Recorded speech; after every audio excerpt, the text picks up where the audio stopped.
Paz, meus irmãos. Trago um abraço do pessoal do Catolé para vocês, do pastor Flávio, do pastor Érico, e de que é um grande privilégio estar aqui com vocês nessa noite, nessa data, pertinho do Natal, pertinho da virada do ano, especialmente nesse ano tão difícil. Acho que eu não vim esse ano nenhuma vez, vim ano passado com os pastores, e é sempre bom estar por aqui. Mas, sem muita conversa, para quem não conhece, eu sou o André, para quem conhece, eu sou o André do mesmo jeito, então vamos estudar a palavra de Deus, vamos ouvir a palavra de Deus. Vamos abrir no livro de Lucas, como o Diácono Wellington falou agora há pouco também, que foi estudado ontem lá em Cabaceiras, mas não o capítulo 19, o capítulo 2. Aí você abre e daqui a pouco a gente começa a ler o texto. Lucas 2, do verso 25 até o 35. 10 versículos. Lucas é logo no comecinho do Novo Testamento, e aí a gente lê. Diz assim: havia em Jerusalém um homem chamado Simeão, homem justo e piedoso, que esperava a consolação de Israel. E o Espírito Santo estava sobre ele. Revelara-lhe o Espírito Santo, que não passaria pela morte antes de ver o Cristo do Senhor.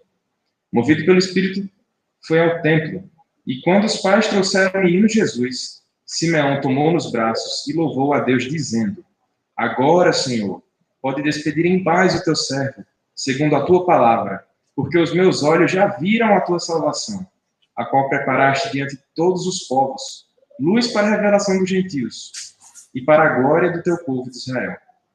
E estavam o pai e a mãe do menino admirados do que dele se dizia.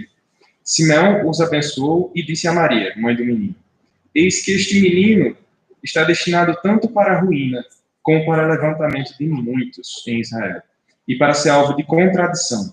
Também, uma espada traspassará a tua própria alma, para que se manifestem os pensamentos de muitos corações. Oremos.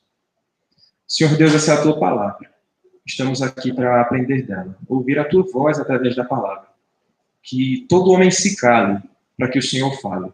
Que possamos ser reverentes e entender que através dessa palavra o Senhor quer nos ensinar alguma coisa. Que possamos voltar para casa diferente que chegamos, lembrando de Cristo e do que o Senhor tem feito por nós. Essa é a nossa oração em nome de Jesus. Amém. Meus irmãos, tem sido um ano bem difícil. Um ano que muitas pessoas perderam pessoas importantes, perderam irmãos, perderam família, ou então viveram trancados dentro de casa por medo de uma pandemia, de uma doença. E fica uma pergunta: o que nós temos esperado? Será que você está esperando uma vacina? Será que você está esperando que alguém tire esse vírus do mundo ou que seus problemas acabem? Será que você está esperando uma porta de emprego? Será que você está esperando que seu filho nasça? Todas essas coisas são boas. Todas essas coisas devem ser esperadas. Mas, através do que Simeão nos ensina aqui, do que esse texto nos ensina, vamos ver que nossos olhos devem esperar ver outra coisa. Que nossa mente deve estar em outra situação. Não só numa vacina, não só numa cura, não só no trabalho, não na família apenas, mas em Cristo. É isso que vamos ver hoje. Eu quero fazer uma pergunta a você. Se hoje fosse o seu último dia, você ia morrer dizendo assim: eita, faltou fazer tanta coisa, eu não consegui o emprego que eu queria, eu morri com meu carro velho, eu não consegui um carro novo. Será que ia ser assim? Você está pronto para morrer se hoje fosse realmente o seu último dia? O que você faria? E o Simeão, ele deixa claro uma coisa, como o nosso irmão Daniel cantou agora há pouco, né? Ele disse: eu não morrerei enquanto o Senhor não cumprir em mim todos os sonhos que ele mesmo sonhou para mim, alguma coisa assim, né? E ele diz, parecido com isso, no verso 29, ele diz assim: agora, Senhor, pode despedir em paz o teu servo. Então, a gente vai entender por que Simeão estava falando isso, como se ele dissesse assim: agora eu posso morrer, já cumpriu, já fez tudo o que tinha para fazer. O que é que está faltando na sua vida? Onde é que está a sua esperança? E a gente vai ver que nossa esperança deve estar em Cristo. Então, para que a gente possa organizar melhor as ideias e começar a entender o texto, vamos voltar um pouco para entender que livro é esse. Esse é o livro de Lucas, como eu já disse, um dos primeiros livros do Novo Testamento. Lucas era um médico que escreveu com uma riqueza de detalhes muito impressionante a sua visão do Evangelho. Assim como Mateus e Marcos têm textos bastante parecidos, você vai ver uma história que tem aqui, tem lá em Marcos, tem em Lucas, e algumas em João também. Mas os estudiosos dizem que Lucas é o livro mais rico assim, do Novo Testamento em questão de detalhes. Ele escreve muitas histórias, ele conta muita coisa que os outros não contaram. Então, essa história que a gente vai ver também só tem aqui no livro de Lucas. A gente não encontra ela nos outros livros. E então, por aí, você já vê que Simeão não era um cara assim estrela. Todo mundo conhecia Simeão era famoso, não. Simeão era um homem comum, só que justo e piedoso, como o texto vai dizer. Esse cântico, como provavelmente tem na sua Bíblia, tem escrito em cima Cântico de Simeão, é o quarto cântico desse livro. Ele tem o Cântico de Maria, que é o primeiro cântico, lá no primeiro capítulo, que ela diz: meu coração exalta ao Senhor, meu espírito se alegra em Deus. Depois vem o Cântico de Zacarias, que é o pai de João Batista. Ele ficou muito feliz porque ele não tinha filhos, então Deus o abençoou. O terceiro cântico é no capítulo 2 ainda, no verso 14, não sei se na sua Bíblia dá para ver aí do lado, que é bem simples. Ele diz assim: glória a Deus nas maiores alturas e paz na terra entre os homens a quem ele quer bem. É o cântico dos anjos, os anjos cantando sobre o próprio Senhor Jesus. E agora, o quarto e último canto, que é o cântico de Simeão, que ele diz basicamente isso, né? Agora, Senhor, pode despedir o teu servo, porque os meus olhos já viram a tua salvação. Então, com essa introdução, podemos separar 3 etapas nesse texto. Se você anota sermões, se você presta atenção, você vai ver que tem 3 divisões normais nesse texto. Do verso 25 ao 27, vamos ver ele mostrando que devemos esperar pelo Senhor. No verso 28 até o verso 32, que é a parte do cântico mesmo, a gente vai aprender que a gente tem que contemplar ao Senhor, exaltar Ele com todo o nosso ser. E do verso 33 ao 35, que é a parte mais pesada desse texto, a gente vai entender que a gente deve viver e anunciar o Senhor. Então, prestemos atenção, porque é um texto pequeno, é um texto simples, mas ele tem muito a ser compreendido. Vamos ler novamente o verso 25 ao 26. Verso 25 e 26, os dois apenas. Queria pedir para que vocês lessem junto comigo. Diz assim: havia em Jerusalém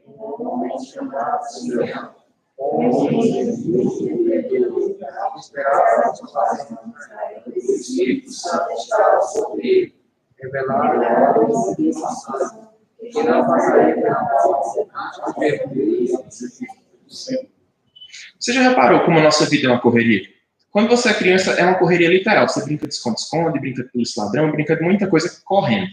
Quando você cresce, você corre para tirar boas notas, porque você trabalha, estuda, você tem uma casa para sustentar, tem um menino crescendo, correndo pela casa. A sua vida é sempre uma correria. Talvez diminua um pouco quando você já está mais velhinho, mas você já correu muito, por isso que diminui. Mas Simeão, ele tem uma correria diferente. Aqui não diz que Simeão era um homem que vivia corrido porque ele trabalhava muito ou porque ele vivia exausto. Não. Aqui mostra que ele era um homem justo e piedoso e esperava a consolação de Israel. Eu não estou dizendo que a gente não deve buscar essas coisas, sabe? Você tem que buscar a sua casa, trabalhar, correr, tem que buscar isso tudo. Tem. Não vai cair do céu. E se cair, amém. Me diga que eu também quero. Mas você tem que correr atrás dessas coisas. Mas a questão é que essas não devem ser os seus objetivos de vida. Não deve ser isso que move a sua vida. E sim o Senhor. Já aprendemos uma coisa nesse texto. Temos que ser como Simeão, que esperava pelo Senhor. Ele esperava a consolação de Israel. Se a gente tem objetivos de vida, por exemplo, eu quero arranjar um emprego, e pode ser um salário mínimo. Quando eu consigo um emprego com um salário mínimo, eu vou dizer: está tão pouco. Eu quero um emprego que pague mais. Aí agora eu consigo um emprego que paga R$1.500. Quando eu consigo de R$1.500, eu digo: está pouco. Eu quero um que paga R$2.000. E assim vai. A gente sempre sente que está incompleto. E essa é a verdade. Essas coisas nunca vão preencher o vazio do nosso coração. Somente Cristo. Somente o Senhor. E é isso que Simeão já está nos mostrando. Temos que esperar pelo Senhor. Se não temos Cristo, a gente pode ganhar R$100.000 e ainda vai dizer: está tão pouco. Mas se a gente tem Cristo, a gente pode dizer: está apertado, Senhor, mas está dando, porque o Senhor está comigo, nada vai faltar. Amém. Então que possamos, como Simeão, descansar no Senhor, esperar pelo Senhor. Então vamos analisando o texto agora, parte por parte. Ele vai começar dizendo: havia em Jerusalém um homem chamado Simeão. É só isso que fala sobre Simeão. Você não vai abrir em Apocalipse e vai ter Simeão. Não vai abrir no Velho Testamento e vai ter Simeão. Nada. É só isso. Esses são os únicos versículos que falam sobre Simeão. Se você procura sobre Davi, você encontra: Davi matou um leão, Davi derrotou um gigante, Davi conquistou um reino, Davi cresceu as terras, Davi fez muita coisa, pecou, traiu, fez tanta coisa. E Simeão não, você só lê isso. Eu faço a pergunta de novo: e se você morresse hoje? O que é que estaria escrito sobre você? Havia um homem chamado Wellington e ele trabalhava muito. Só isso. Havia um homem chamado André e ele ensinava na igreja. Só isso. Que não sejamos reconhecidos pelo que fazemos ou pelas coisas que temos, mas pelo que o Senhor diz de nós. Ele diz aqui: ele era um homem justo e piedoso. Amém. Que esse seja o nosso legado. Um homem que espera pelo Senhor. Tem título maior do que esse? quando você morrer, vão dizer, aquele irmão ali, ele morreu esperando pelo Senhor. Que essa seja a nossa morte, que esse seja o nosso fim. Que nós sejamos lembrados porque depositamos toda a nossa confiança em Deus. Se todos os sonhos falharem, se todos os nossos propósitos forem frustrados, que não seja a nossa esperança no Senhor. Então, esse é o legado de Simeão, né? Não disse. Só um homem justo e piedoso. Que sejamos assim também. Um homem de oração, um homem que buscava o Senhor. Que sejamos assim lembrados. E ele prossegue, né? Dizendo assim, ele esperava a consolação de Israel. Aqui não diz que ele esperava a sua consolação. Não esperava a consolação dele apenas, mas de todo Israel. E para a gente entender, Israel não está falando do Estado de Israel que fica lá isolado. Não, está falando de Israel no sentido de igreja. Simeão esperava a consolação da igreja. Por que precisava de uma consolação? Porque o pecado entrou no mundo. E se o pecado entrou no mundo, precisamos ser consolados, porque somos afligidos todos os dias. Como Paulo vai dizer, né? O bem que eu quero eu não faço, mas o mal que eu não quero isso eu faço. E isso é por conta do pecado que está em nós. Nós somos pecadores, mas frustramos a Deus todos os dias, ofendemos a Deus com a nossa pecaminosidade. E se não esperamos em Deus, com certeza estamos pecando contra Ele. Se não esperamos em Deus, em que estamos esperando? Que seja Ele o algo que esperamos, assim como Simeão. E uma coisa interessante aqui é que, como eu já falei, e vou repetir, Lucas é no início do Novo Testamento. Entre o Velho Testamento e o Novo, tem uma separação de 400 anos. 400 anos é muito tempo. Nenhum de nós aguentaria 400 anos. E Simeão, com certeza, ouviu falar sobre essa profecia, sobre a promessa que ia vir um homem, e esse homem ia livrar o mundo do pecado, ia livrar os homens do pecado. Com seu sangue, esse homem iria nos lavar. E Simeão esperava nele. Simeão vivia num tempo em que os homens não mais esperavam. Os próprios judeus, a quem Deus tinha feito a promessa, já tinham esquecido dessa promessa. Já tinham esquecido do que Deus tinha feito. E Simeão, ele mostra que ele descansava em Deus e esperava nele. A gente esquece tão rápido do que Deus fez por nós, a gente esquece tão rápido de tantas coisas que recebemos. A gente é tão fácil em esquecer, mas é tão rápido para lembrar das coisas más, a gente fica magoado, a gente fica irado e esquece da graça que o Senhor teve para conosco. Né? A palavra consolação aí que ele diz vem do grego, a palavra é paraklesis, mas você não precisa lembrar disso, é só título de curiosidade, que significa justamente aquele que protege, aquele que me ouve, aquele que me conforta. Então, Simeão, ele estava esperando isso. É como se ele dissesse assim, em outras palavras, Simeão estava esperando aquele que a igreja ia poder repousar a cabeça e dizer, agora eu estou tranquilo. Assim como uma criança quando está com seu pai, a criança deita no colo do pai e dorme, a criança pode dormir no carro porque sabe que o pai está dirigindo e vai fazer o bem. Pronto, é tipo isso. Simeão, ele estava esperando aquele que ia tranquilizar a situação, aquele que ia pagar a dívida, Cristo.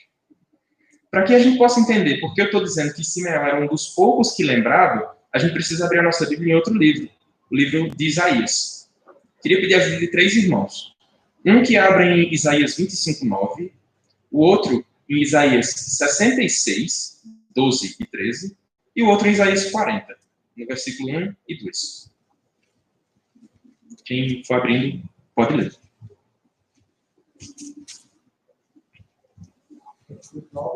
25:9.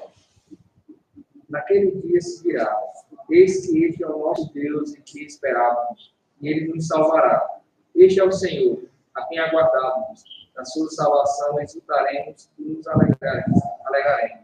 E nos alegraremos. Está parecendo que está falando de Simeão aqui. Porque ele diz, esse é aquele que esperávamos e ele nos salvará. É exatamente o que Simeão vai dizer no texto. Ele é o que espera pela consolação de Israel. E quando ele canta mais na frente, ele diz, posso descansar porque meus olhos já viram a tua salvação. Então, é como se Simeão ele tivesse assim, essa ideia do texto de Isaías. É como se ele tivesse uma Bíblia e tivesse lido Isaías, e por isso ele esperava.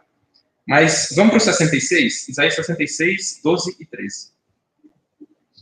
Porque assim diz o Senhor, eis que estenderei sobre ela a paz como um rio, e a glória das nações como uma tormenta que transborda.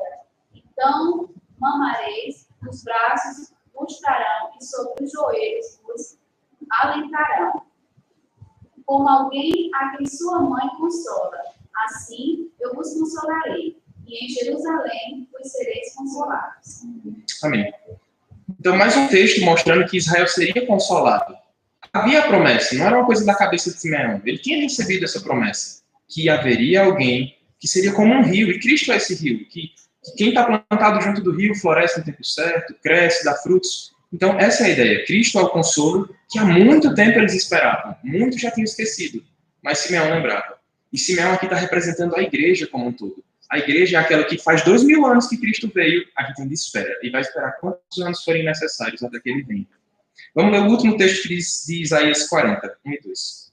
Consolem, diz o Deus de vocês. Encorajem a Jerusalém e anunciem que ele já cumpriu o trabalho.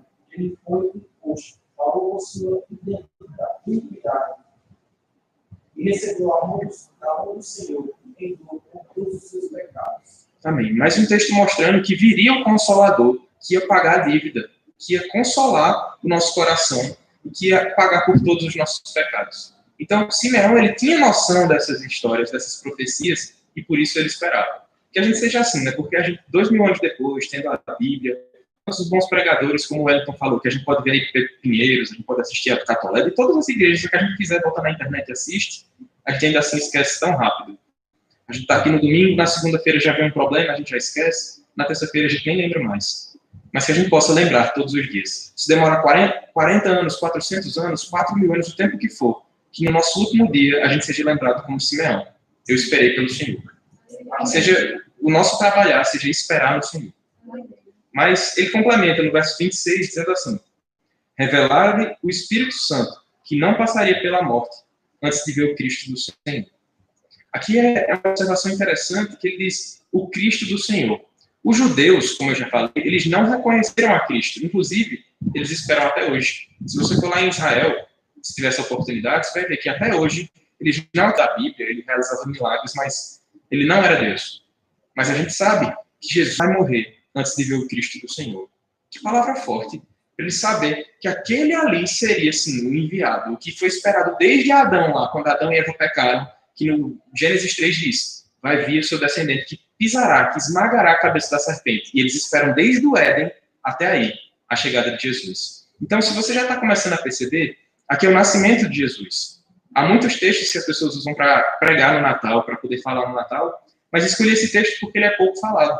Aqui é o texto que Jesus tem mais ou menos 8 dias de vida. E a gente vai ver o que é que acontece. Ele prossegue nesse texto e passa para essa parte. Mas eu quero trazer uma ilustração para você. Para falar sobre essa questão de esperar pelo Senhor. De, mesmo que venha a morte, mesmo que venha tudo, esperar pelo Senhor. Eu sou enfermeiro formado nesse ano que acabou, de 2019. E eu não estou empregado no hospital. Trabalhei um pouquinho no hospital, mas eu cuido de uma senhora de 95 anos, que ela sofre com mal de Alzheimer e está há 10 anos numa cama. É interessante no mal de Alzheimer, não é interessante no sentido positivo, mas é que acontece no mal de Alzheimer que você vai esquecendo das coisas e vai se tornando como criança. Você vai se tornando como criança, esquece as pessoas que estão ao seu redor. Por exemplo, ela não sabe que está acontecendo. Ela está 10 anos numa cama, todo mundo de máscara lá, e ela não sabe por que o povo está de máscara. Às vezes ela diz, tira esse negócio da cara, porque ela não sabe o que está acontecendo. Mas, mesmo há 10 anos numa cama, ela, de vez em quando, porque tem umas crises que fica pior, tem umas crises que fica melhor, ela diz assim, lá não haverá mais dor, nem pranto, haverá de Deus um grande amor. Então, mesmo numa situação de Alzheimer, ela lembra que o Senhor é o pastor dela. Inclusive, ela diz isso. Muitas vezes ela diz, o Senhor é meu pastor, e nada lhe faltará. Que assim seja conosco. Se a gente estiver numa cama no hospital, numa cama dentro de casa, no leito da morte, que possamos dizer, o Senhor é meu pastor e nada me faltará. Eu espero pelo Senhor. E que assim seja conosco. Essa é a primeira lição que aprendemos do texto aqui com Simeão, que devemos sim esperar pelo Senhor. Num segundo momento, ele vai nos mostrar outros ensinos. Mas há uma aplicação ainda que podemos tirar desse texto. Se esperamos pelo Senhor, pode vir a situação que for. Pode vir a pandemia, pode vir outra pandemia. A gente pode ficar em casa mais tempo, trancado, usando máscara, o que for. A gente sabe que com Deus a gente vence todas as situações. E aqui eu não estou dizendo que, se eu pegar coronavírus, eu vou ser curado e vou ficar tranquilo. Não. Muitas pessoas cristãs pegam e morrem, mas Deus continua sendo Deus. Ele cuida do seu povo até mesmo no leito de morte. Como essa senhora que eu acabei de dizer, ela está com 95 anos, em cima de uma cama, mas das poucas memórias que ela tem, é que o Senhor é o pastor dela. Então, que seja qual for a situação, ele seja o nosso consolo. Que mesmo que a mídia mostre tantas mortes, tanto terrorismo, tanta coisa, e a gente olhe para a TV e diga, meu Deus, não há esperança. Que a gente olhe para o outro lado e veja a cruz. E na cruz a gente diga, há esperança. Em Cristo há esperança. Que o mundo todo passe. A palavra do Senhor não passará. Estaremos sempre seguros nele. Num segundo momento, aprendemos que devemos contemplar o Senhor. Está nos versos 27 até o verso 32. Queria pedir para ler novamente com os irmãos, a partir do 27 até o verso 32. Que diz assim: para fazer com eles se haver ordenado, Simeão com os braços e colocou a Deus, dizendo: agora, Senhor, pode, porque os meus olhos já viram a tua salvação, a qual preparaste diante de todos os povos, luz para a revelação de Deus e para a glória do teu povo Israel. Amém. Quando a gente trabalha com alguma coisa, a gente espera um certo reconhecimento por aquilo. Por exemplo, você costura e faz roupas. Você quer que o seu cliente use a roupa e diga: mulher, gostei tanto da roupa, está tão confortável, muito boa, viu? Vou recomendar para o pessoal. Isso não é bom? Acho que não gosta disso. Se você trabalha com comida, você quer que a pessoa come e diga: como estava gostoso, vou pedir de novo. É assim que funciona com a nossa vida. E assim, em parte, é com a nossa fé também. Simeão, ele era um homem que esperava pelo Senhor. Logo, o que é que ele esperava? Que o Senhor ouvisse sua oração, que o Senhor atendesse o seu clamor. E o nosso Deus é tão bom que ele, mesmo sem precisar fazer isso, ele faz isso por nós. Ele já deu a vida eterna, então ele não precisava conversar com a gente, responder nossas orações, ele já fez a parte dele. Mas ele é tão bom que nos dá tantos presentes, tanta graça, e Simeão vai mostrar isso. O Deus de Simeão, que é o nosso Deus, falou com Simeão através do Espírito Santo, que é onde ele diz aí: movido pelo Espírito Santo, foi ao templo. Que possamos desfrutar dessa bênção também que Simeão desfrutava, que é ser guiado pelo Espírito Santo. Mas há uma condição para ser guiado pelo Espírito Santo: é ser como Simeão, que esperava pelo Senhor. Então, se você quer dar a bênção de Simeão, que é ser movido pelo Espírito Santo, não espere que você consiga isso de graça ou facilmente, mas seja guiado realmente pelo Senhor, que a palavra do Senhor seja seu alimento todos os dias, e assim você vai poder ser movido pelo Espírito Santo. Mas, prosseguindo, ele diz: foi ao templo, e quando os pais trouxeram o menino para fazerem com ele o que a lei ordenava. Vamos fazer uma pausa aí. O que é que a lei ordenava? Ele está falando aí do que está escrito no Levítico 12. Se você quiser, você abre em casa, Levítico 12. É bem curtinho o texto, acho que são uns 8 versículos, que é basicamente uma lei de quando nascia um menino. Lá não tinha um hospital, eles não limpavam, tiravam o cordão umbilical, não funcionava assim, eles não tinham essa tecnologia que nós temos hoje. Então, quando uma criança nascia, eles consideravam a criança impura e a mãe impura, até porque vinha melado em sangue, toda aquela questão da gestação. Então, eles consideravam isso impureza, e aí a pessoa tinha que esperar 8 dias, e no 8º dia, levava para o templo, a mãe apresentava o menino e dizia: pronto, isso aqui é do Senhor, isso aqui será santificado do Senhor. E aí eles faziam o ritual da circuncisão também. E, nesse ritual, eles exigiam que fosse sacrificado um animal, um cordeiro, que devia ser sem defeitos, que devia ser realmente um animal perfeito, para ali dizer: Senhor, muito obrigado, porque passei ano grávido e deu certo, o Senhor cuidou, o Senhor protegeu. Então, era mais ou menos isso que acontecia. Então, José e Maria estavam levando Jesus, o menino Jesus, para o templo. E, quando eles chegaram ao templo, eles não tinham o dinheiro suficiente para comprar um carneiro, uma ovelha, e sacrificar. Por que eu estou dizendo isso? Olha no versículo 22 aí, só subir um pouquinho, a gente está no 27, volta lá para o 22. Ele diz assim: passados os dias da purificação deles, segundo a lei de Moisés, levaram-no a Jerusalém para o apresentarem ao Senhor, conforme o que está escrito na lei do Senhor. E a lei do Senhor diz isso, né? Todo primogênito ao Senhor será consagrado, e para oferecer um sacrifício, segundo o que está escrito na referida lei: 1 par de rolas ou 2 pombinhos. Então, ele está dizendo aí que eles ofereceram esses animais, esses pássaros, porque eles não tinham condições de comprar o animal adequado. Se você abrir em Levítico 12, que eu tinha dito, ele vai dizer justamente isso. Exigido era um carneiro, mas para as famílias pobres que não tivessem, podiam ser pássaros. Então, José e Maria, eles não tinham condições de ter o carneiro, mas eles ofertaram pássaros. E aí é que vem a grande sacada. Eles não ofertaram o cordeiro, porque o cordeiro já estava lá. O menino Jesus era o cordeiro providenciado por Deus, que não seria morto ali naquele exato momento, mas na cruz mais na frente. Então precisamos entender que foi tudo o plano de Deus para a nossa salvação. Deus estava providenciando o cordeiro que teria que crescer, viver como nós, provar de nossas dores, das nossas emoções, para ser entregue na cruz. Não seria tão fácil, para que a gente pudesse entender como foi doloroso. Então, parece estranho, mas é Natal, devia estar falando sobre alegria, e está falando. Jesus morreu pelos nossos pecados para que pudéssemos ter vida. Mas precisamos lembrar, não é só aquela imagem, o menino Jesus na manjedoura, não. Aquele menino Jesus é também o homem da cruz. O menino Jesus é o que foi exposto na cruz diante dos homens, colocaram com alegria, porque lembramos de Cristo, do que ele fez por nós. E assim possamos comemorar com nossas famílias, jantar, fazer ceia, o que for. Mas porque sabemos que Cristo vive. Vamos continuando. Ele diz no verso 28 agora, né? Simeão o tomou nos braços e louvou a Deus, dizendo. Isso é um gesto carinhoso. Quando uma criança nasce, tradicional, fofinha, mas esse é o ato que ele estava tendo, e não foi só fofura. Simeão estava carregando nos braços o próprio Deus, o menino Deus. Nenhum de nós vai ter esse privilégio. A gente não vai ver Jesus pequenininho, de berço. Se Deus quiser, veremos ele grande, glorioso, formoso, como nós o veremos em glória. Mas aqui ele teve um privilégio que nenhum outro homem na Escritura teve. Ele pegou Cristo nos braços e olhou para Cristo e disse, agora, Senhor, pode despedir em paz o teu servo, segundo a tua palavra, porque os meus olhos já viram a tua salvação, a qual preparaste diante de todos os povos, luz para a revelação aos gentios e para a glória do teu povo, Israel. Isso aqui é um louvor de Simeão, declarando que ele reconhecia o que estava acontecendo ali. Ele não estava diante do filho do presidente, dizendo, nossa, esse menino vai ser alguém importante, esse menino vai ser médico, vai ser advogado. Não. Ele estava com o menino nos braços, dizendo, esse aqui é o Rei dos Reis e Senhor dos Senhores. Que privilégio, que cena inesquecível. Por isso que Simeão lhe disse, agora pode despedir em paz, eu já estou pronto para partir. Eu já vivi tudo que tinha para viver. Nada vai ser mais importante do que isso que eu fiz agora. Ele teve o privilégio de segurar Cristo nos braços. Cristo, o que segurou com seus braços abertos, todos os redimidos, todos aqueles que ele comprou com seu sangue. Que possamos entender esse texto, não dizendo, que história bonitinha, que coisa mais fofa, mas lembrando que esse Cristo aqui que ele tinha nos braços é o Cristo que pagou o preço por nossos pecados.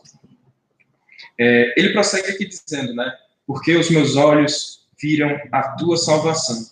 Quando ele contempla Jesus Cristo, ele entende que ali está a salvação de toda a humanidade. Que não seria mais necessário sacrificar animais, que a gente não precisaria trazer um carneiro aqui, cortar e oferecer, não. Que aquele menino seria oferecido de uma vez por todas. Ele pagaria a conta que o mundo inteiro não conseguiu pagar. A conta pelos nossos pecados, que era imensa, mas Cristo o faria. E aí ele diz no verso 33 ainda, no 31 ainda, a qual preparaste diante de todos os povos. Esse versículo é um resumo de todo o Evangelho. Ele diz, a qual preparaste, ou seja, a qual tem sido desenhada desde o Jardim do Éden, desde todo o começo, sempre tem alguma coisa assim, e virá aquele, e virá da tribo de Judá, a descendência de Davi, a aliança do Senhor, sendo pincelada de diversas formas. A história que foi pintada durante todo o percurso dos tempos, agora está cumprida. Finalmente chegou, o ponto final, Cristo. Ele chegou. E aqui, esse deve ser o maior motivo de alegria de Simeão, também deve ser o nosso. Aquela salvação que tanto esperávamos, que tanto precisávamos, finalmente estava entre nós. Finalmente estava entre os homens. Deus se fez carne, se fez um bebê, estava diante dos homens, todo o olho podia ver, e ainda assim muitos o rejeitaram. Que não sejamos esses que rejeitam ao Senhor, mas que possamos olhar para Ele e ver que Ele nos livrou da escravidão do pecado. Ver que Ele nos livrou da nossa morte eterna e nos deu vida eterna, mediante a sua morte. Ele prossegue dizendo, luz para a revelação aos gentios, para a glória do teu povo, Israel. Isso é muito interessante, porque Simeão ali está cantando, não sei como ele cantava, se ele tocava, mas ele estava louvando a Deus, dizendo que aquele menino era a luz. Se precisa de luz, logo, então antes era trevas. Os homens estavam nas trevas, e o Evangelho de João também vai mostrar isso, que o mundo andava em trevas, na escuridão, perdidos. Os homens buscavam seu próprio prazer, buscavam seus egos saciados, buscavam somente aquilo que trazia alegria, não se importavam com Deus. Mas Cristo é a luz, que brilhou e tirou a cegueira de todos os homens. E falando em cegueira, eu quero trazer outra ilustração. Primeiro eu falei da senhora que eu cuido, agora eu vou falar de uma senhora que eu não conheci. O nome dela é Fanny Crosby. Só chamar de Fanny ou Fanny, que fica mais fácil de entender. Ela é uma senhora que nasceu cega. enxergando, mas por um erro médico, passou alguma coisa, acho que foi mostarda nos olhos dela. Ela ficou cega com 2 meses de vida, bem cedo. E passou toda a sua vida cega. Mas o que tem de interessante na vida dela? Ela foi uma das maiores escritoras de hinos de todos os tempos. Escreveu para o Inário Novo Cântico, para o da Assembleia de Deus, enfim. Todos os inários têm pelo menos uma canção dela. E ela escreveu muitas canções. E uma coisa que ela disse, quando estava perto de sua morte, foi o seguinte, eu vou ler aqui. Agora eu posso me alegrar, pois finalmente verei. E tenho certeza de que quando eu chegar lá, o primeiro rosto que eu vou ver será o de Jesus. Olha que coisa forte. Uma pessoa que foi cega toda a vida, não viu as cores, não viu as pessoas, só imaginava como deviam ser, mas nunca viu cores, nunca viu nada, simplesmente dizer isso. Agora eu tenho certeza que eu vou ver. E o primeiro rosto que eu vou ver vai ser o de Jesus Cristo. O que é que você deseja ver? O que é que você tem esperado? Eu sei que você tem a visão, você vê as cores, você vê como tudo é bonito por aqui, mas o que é que você tem realmente desejado ver? Se não for Cristo, você está tão cego quanto o Fanny Crosby era. Se não for Cristo o desejo dos nossos olhos, certamente estamos pecando. Devemos desejar Jesus, devemos desejar ver Cristo, mesmo que seja na nossa morte. Certamente não vamos ter o privilégio de Simeão, de ver ele beber, mas se o vermos, isso já basta. Que possamos lembrar do que ele fez por nós. Que possamos buscar todas as outras coisas que eu já falei, família, casamento, trabalho, mas que nada disso tire o foco dos nossos olhos. Que Cristo seja o óculos que a gente vê o mundo direito. Vamos prosseguindo. Precisamos lembrar que nessa época do Natal, as pessoas certamente se tornam mais carinhosas. A gente vê parentes que não via faz muito tempo, tem aquelas confraternizações, muita ceia, a gente vai jantar tarde, fica com a barriga pesada. Por que a gente se une? É só pelos presentes? É só pela alegria de estar todo mundo junto, de matar a saudade? Isso é bom matar a saudade das pessoas. Mas se for só por isso, a mesa está vazia. Aquele banquete todinho que tem na sua casa não vai saciar a fome da sua alma. Falaria para as crianças, se aqui tivesse, ou se tiver algum assistindo em casa, que nenhum presente que Pai Noel pode te dar é maior do que o que Cristo te deu. Cristo, ele nos dá a vida. Cristo, ele nos dá a esperança. Ele paga a dívida. Ele compra o presente mais caro de todos, que é um passe para que a gente possa viver no céu com ele. Se você não tem Cristo, você não tem nada. Você pode ser o homem mais próspero, você pode ser o homem mais feliz de acordo com o mundo, tem um emprego que te dá moral, te dá status, te faz andar perante os homens e ser respeitado. Se você ainda é respeitado pelos homens e não é por Cristo, infelizmente você não tem nada. Que nesse Natal possamos desejar esse presente, não só para nós, mas para os nossos. A gente tem tantas confraternizações de tanta gente, e às vezes aquele que está do nosso lado, na mesa, comendo com a gente, ainda não tem a Cristo. E nós não vamos dar esse presente para as pessoas. Acho que tem Cristo e vai ficar guardado no nosso bolso. Não podemos ser assim. Que Natal para a gente seja todos os dias. Que Cristo seja presente hoje, seja em janeiro, fevereiro, março, todos os meses. Que ele seja o presente que a gente dá para o mundo. Assim como Simeão, que foi lembrado por ser justo e piedoso, que a gente seja lembrado assim. Um homem que dava Cristo para as pessoas. Que anunciava o Evangelho, que anunciava Cristo. Se alguém que nos visita hoje, que ainda não conhece a Cristo, eu quero te convidar a conhecer esse Cristo. Esse Cristo que é a esperança para todos os homens. Ele que cura todas as doenças, mas cura a principal doença, o pecado. Se não formos curados de nossas mazelas, a gente morrer com tantas doenças quantas existirem, mas se tivermos Cristo, estaremos curados. Um dia ele contemplando tudo que ele fez, tudo que ele faz. Ele é o nosso Senhor. E caminhando agora já para o final, vamos para a terceira e última parte desse trecho. Essa é a parte que normalmente é esquecida. A parte do cântico é fácil de lembrar. Ele diz, agora os meus olhos já viram o rei, pode me despedir em paz. Mas tem uma parte que é muito pesada, que alguns estudiosos dizem que é a parte sombria do texto, que é do verso 33 ao verso 35. É uma parte muito profunda e por isso eu gostaria que os irmãos lessem com bastante atenção. Vamos ler juntos? Ele diz assim, e estavam o pai e a mãe do menino admirados do que ele se dizia. Simeão abençoou e disse à mãe dele, este menino está destinado tanto para a ruína como para Israel, e para ser algo como tradição. Também para das suas palavras sua própria alma, para que se manifeste os pensamentos de nosso coração. Ele diz assim, e estavam o pai e a mãe do menino admirados do que ele se dizia. Quando a gente lê esse texto, a gente naturalmente acha que eles ficaram felizes pelo que Simeão estava dizendo. Como um pai. Você elogia o filho de Wellington. Diz, seu filho é muito bonito, foi muito inteligente. Aí ele vai dizer, obrigado. Pronto.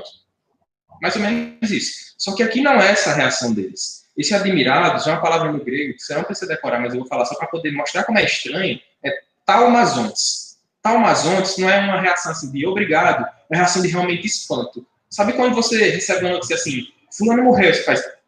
Pronto, a reação deles foi basicamente essa. Eles ficaram espantados, perplexos com o que Simeão estava dizendo. Simeão estava dizendo que aquele ali era a salvação de Israel. Então a reação de Maria e José foi realmente de espanto, porque eles estavam ouvindo que aquele menino seria a salvação de todas as tribos, povos, raças, línguas e nações. Em Cristo Jesus temos a salvação. E por isso, a nossa reação também deve ser como a de Maria e José. Devemos ficar espantados quando reconhecemos quem está diante de nós. Cristo está diante de nós. E por isso devemos viver assim, maravilhados, espantados, como ele é grande. A gente costuma pensar que ele é tão pequeno, ele pode me curar, ele pode fazer isso, ele pode abrir uma porta, ele pode fazer muito mais, ele pode tirar o seu coração de pecado e colocar um coração regenerado que ama ao Senhor. Não tem milagre maior do que esse. E por isso devemos nos contentar no Senhor. E aí ele prossegue dizendo, eis que este menino está destinado tanto para a ruína como para o levantamento de muitos em Israel e para ser alvo de contradição. Esse é um trecho bastante pesado, que para entender ele, a gente precisa olhar para Isaías novamente. Vamos abrir Isaías? Isaías 8.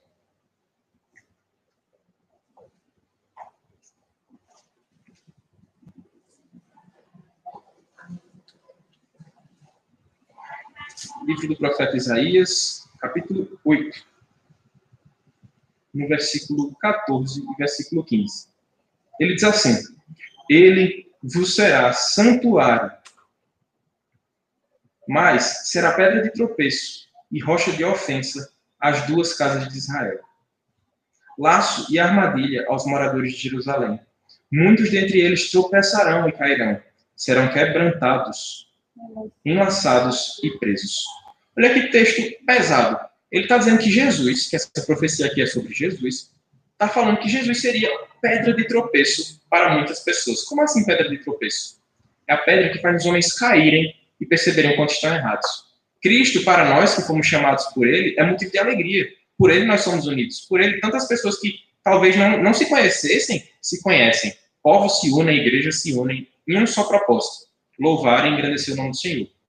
Mas para os que não estão no corpo de Cristo, ele sim é pedra de tropeço. Porque todos os homens vão olhar para ele e prestar contas. Ele vai olhar para os homens e dizer, você não me buscou, você não me engrandeceu, você foi pecador e não buscou arrependimento. Sendo assim, esses homens estarão condenados. E é isso que ele está mostrando aí.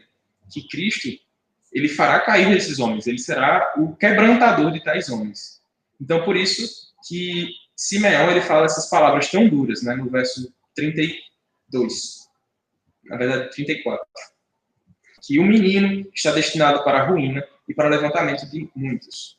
E isso é uma linguagem da construção civil, né? Ele fala, para uns vai ser ruína e para outros levantamento. E quando entendemos essa questão da linguagem, precisamos admitir, toda a humanidade se divide em Jesus Cristo. O calendário se divide em Jesus Cristo. Vem antes de Cristo e depois de Cristo. Os homens são ou ateus ou em Cristo. Não tem meio termo. Eu creio mais ou menos em Jesus, eu gosto mais ou menos. Não, ou você está com ele, ou você é contra ele. E é isso que ele está falando. Os que estarão contra ele, certamente vão para a ruína, serão destruídos, despedaçados e condenados. Mas os que estiverem com Cristo, certamente serão unidos e elevados junto a ele. É o que diz lá em Efésios 2,6, que diz que Cristo nos levou aos lugares celestiais e estaremos assentados com ele. E não há nada mais precioso que isso. Certamente, é muito triste você olhar e ver tantas pessoas perdidas ao seu redor. Mas não pense que Deus é injusto por isso. Tais pessoas blasfemaram contra Deus, tais pessoas pecaram como nós também pecamos. Mas ele nos alcançou com graça, e por isso devemos louvar a ele. A imagem que ele nos mostra aqui, como eu disse, da construção, pode ser melhor explicada lá em 1 Pedro. Se você quiser abrir para acompanhar, 1 Pedro 2, 7 e 8.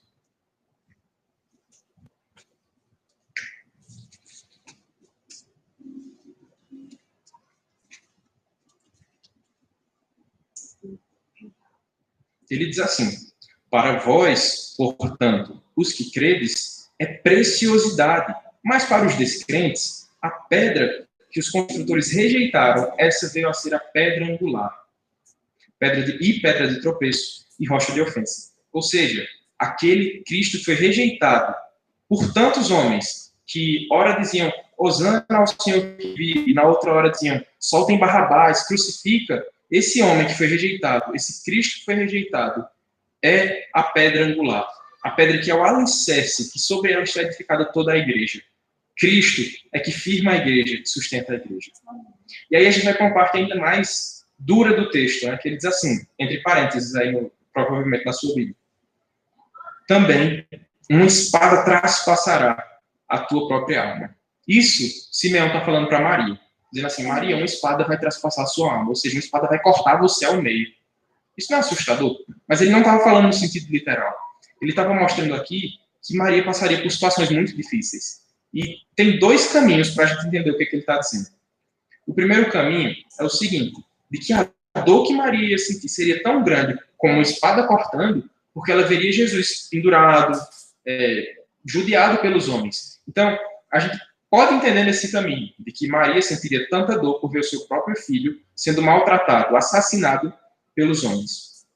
Mas há um segundo caminho, que diz o seguinte, que essa espada que machucaria Maria, que traspassaria a alma de Maria, seria justamente a espada do caminho, ou seja, de ver Jesus Cristo sofrendo, carregando a cruz, sendo levado lá ao Calvário, e tudo isso seria o que separa os homens. Os homens que seguem ao caminho de Cristo seriam os homens que estariam com ele, e os que não seguem esse caminho estariam contra ele. Mas para que a gente possa entender melhor, a gente vai ficar com as duas interpretações. Podemos entender que Maria sofreria isso tudo por ver o que Cristo sofreu, e os que não seguem a Cristo certamente estarão distantes dele. Então, precisamos seguir ao Cristo que sofreu. Precisamos seguir ao homem de dores. Porque como lá em Isaías 53 diz, né, ele soube o que é sofrer, ele soube o que é padecer, ele foi traspassado, ferido, moído por Deus. E a dor dele nos trouxe cura. A morte dele nos trouxe vida. Então, que possamos realmente entender que, apesar de ser um texto bastante pesado, uma situação bastante difícil de Maria ouvir, né? Ela estava lá com o menino no braço, então Simeão canta e diz, ele vai ser o rei dos reis, senhor dos senhores, ele é a salvação de Israel. Aí depois ele fala, mas ele vai ser ruína para uns e elevação para outros, e uma espada vai cortar a sua alma. Não é estranho, ela estava louvando e depois vem a situação ruim. Talvez Maria esperasse que ele dissesse assim, Jesus vai viver com uma vida tranquila, ele vai ser adorado por todo mundo, ele vai ter um emprego bom, ele vai ser adorado e amado. Mas não foi assim. Cristo teve alguns poucos que amaram a igreja, mas a maioria cuspiu, disse, isso é um louco, ele bebe com prostitutas e vive na casa dos pecadores. O povo judiava literalmente de Cristo e dizia que isso é um louco. Mas a espada seria essa. Cristo teria que sofrer para que no sofrimento dele pudéssemos viver. Então, para que a gente possa encerrar, caminhando já para o final do verso 35, ele diz assim, né? Para que se manifestem os pensamentos de muitos corações. Ou seja, os caminhos que Cristo trilharia, a dor que ele sofreria, mostraria quem é quem realmente. Manifestaria os pensamentos de muitos corações. Ou seja, mediante a vida de Cristo, a gente ia descobrir que Judas era um traidor, que Pilatos era um covarde, que eu fui um pecador miserável, que eu não merecia nada, que você também era um pecador miserável. Mediante Cristo, nenhum homem se esconde. Ele é a luz que revela quem é quem. Quem está ali com ele de verdade, quem está ali por interesse, quem quer aparecer, quem quer glória. Mas Cristo é a luz que mostra o pensamento dos corações dos homens. Então, para que a gente possa entender melhor essa ideia da espada e toda a situação, vem mais uma ilustração. O plano de Deus em nossas vidas é como um cirurgião que descobre que a gente tem um tumor bem grande que precisa ser tirado. Se o cirurgião só diz assim, vai ficar tudo bem e manda você para casa, ele realmente é um louco, porque você está com um tumor bem grande e ele não quer tirar. Mas um cirurgião de verdade, ele corta você, ele faz você sofrer, sangrar no centro cirúrgico, para que você sofra e perca aquela coisa que lhe faz mal. E foi assim também a nossa salvação. Cristo não fez e ficou tudo tranquilo. Ele sofreu até as últimas consequências. Foi a cruz, de braços estendidos, uma lança perfurou seu corpo, dele jorrou vida em sua morte. Passou 3 dias e 3 noites e ressuscitou. O nosso Cristo nos deu vida justamente na sua morte. E é por ele que podemos viver. Fique com essa ideia do cirurgião. Ele é o nosso cirurgião, ele nos machuca. Ele mata o nosso eu pecaminoso para que possamos agora viver para ele. Que não seja um fardo lembrar do Cristo sofredor, mas um motivo de alegria. Saber que ele sofreu para que pudéssemos viver. Passemos a mais algumas aplicações. Se você ainda vive no tempo de acreditar no Papai Noel, achando que eu vou receber as coisas de graça, eu vou receber as coisas porque eu me comporto, deixa eu te adiantar. Você não se comporta o bastante para receber nada. Mas o nosso Deus é tão bondoso que mesmo sem merecermos, ele nos comprou por um alto preço. Detalhe, não somos as pessoas quietinhas que ficam sentadas na cadeira e dizem, vou ajudar você. Não. Nós somos a pessoa que odeia a Deus. Naturalmente, todo homem odeia a Deus. Nós olhamos para ele e dizemos, eu não quero seguir ao Senhor, não. É muito difícil, é muita regra, é muita coisa. Mas ele nos muda o coração para que possamos amá-lo. Então, eu quero te lembrar que no Natal a gente deve comemorar o bom Jesus, não o bom velhinho. Devemos comemorar o bom Jesus, que nasceu como um menino, que Simeão pegou nos braços, mas que morreu de braços abertos na cruz, que ressurgiu, que vive, que reina, e que em breve voltará para nos levar com ele. Que essa seja a nossa esperança, que esse seja o desejo dos nossos olhos. Então, só 3 aplicações para que possamos finalizar. Primeira, precisamos esperar pelo Senhor, desejando ver. Se você diz assim, eu amo o Senhor, eu espero pelo Senhor na igreja e na frente de outras pessoas, mas em casa, você não abre sua Bíblia, você não busca o Senhor, você não ora, você não está esperando pelo Senhor, você só está dizendo que está esperando. Nós temos que praticar aquilo que dizemos, que nossa boca confirme aquilo que nossas mãos já fazem, que nossos pés corram para buscar o Senhor, que nosso coração seja inclinado a Ele, senão de nada vale as nossas palavras. Segunda aplicação, precisamos contemplar ao Senhor, buscando a Ele verdadeiramente. Precisamos lembrar que Jesus não é só um personagem bonitinho que ficou lá no passado, que ensinou muitas coisas boas e disse certas verdades. Não. Ele é a verdade, ele é o caminho e ele é a vida. Se não buscarmos ao Senhor, certamente estamos perdidos. Não há esperança se não for Cristo. A palavra nos mostra que ele é a nossa única esperança. Então, que não seja uma vacina a sua esperança. Que se você não estiver vivo ano que vem, Cristo tenha sido a sua esperança durante todo esse ano. Que mesmo que não saibamos o futuro, sabemos que ele vai estar conosco e isso basta. Não sabemos qual vai ser o nosso próximo passo, não sabemos o que vai acontecer amanhã, ano que vem, nos próximos 20 anos. Mas sabemos, Cristo morreu lá atrás para que pudéssemos ter vida com ele lá na frente. Isso basta a todo crente. Que essa seja a nossa esperança e o nosso consolo.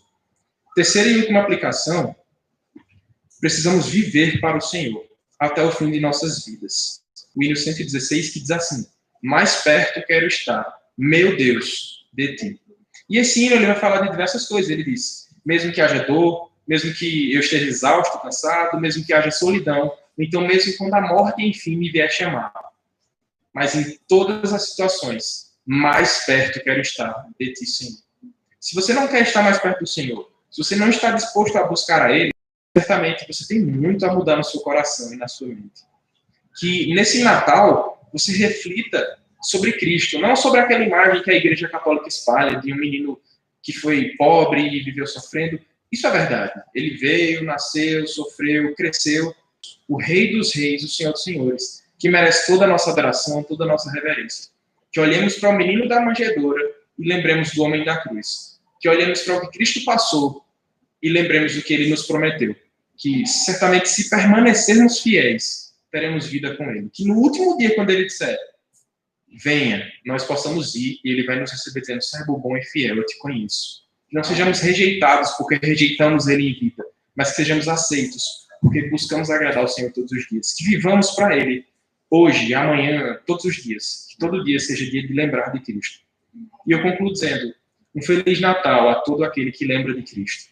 Que lembra de Cristo em sua completude. Que ele estava nos céus com Deus, na Trindade, com o Espírito Santo, com Deus Pai, que formou a terra desde o Gênesis, que pagou o preço, que veio e sofreu em nosso lugar.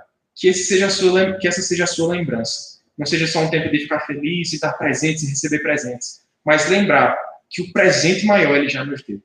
Que Ele é a nossa esperança e o nosso consolo. Que Deus nos abençoe. Vamos orar? Senhor Deus, graças te damos, porque se não fosse o Senhor, certamente não tínhamos esperança. Que se não fosse o Senhor, não haveria escapatória para nós. Te agradecemos porque o Senhor nos amou de tal modo que nos deu Cristo, que Ele veio ao mundo e morreu para pagar o preço por todo aquele que te ama. Te agradecemos porque o Senhor trocou o nosso coração, tirou o coração pecaminoso que odiava o Senhor e nos fez amar o Senhor, nos fez enxergar que Cristo é a luz de todos os homens. Te agradecemos porque por causa de Cristo estamos aqui, que Ele é o motivo que nos une, que Ele é a nossa esperança, o nosso consolo, que Cristo é o óculos pelo qual conseguimos ver o mundo. Te agradecemos porque não estamos mais perdidos andando em trevas, mas porque o Senhor nos abraçou, nos alcançou e nos deu esperança. Nos leva de volta para nossas casas com esse pensamento, durante toda a nossa vida, que devemos esperar pelo Senhor, que devemos desejar o Senhor, que devemos contemplar e dizer como o Senhor é grande e que possamos, enfim, viver todos os nossos dias para Ti. Essa é a nossa oração, o nosso desejo, em nome de Jesus. Amém.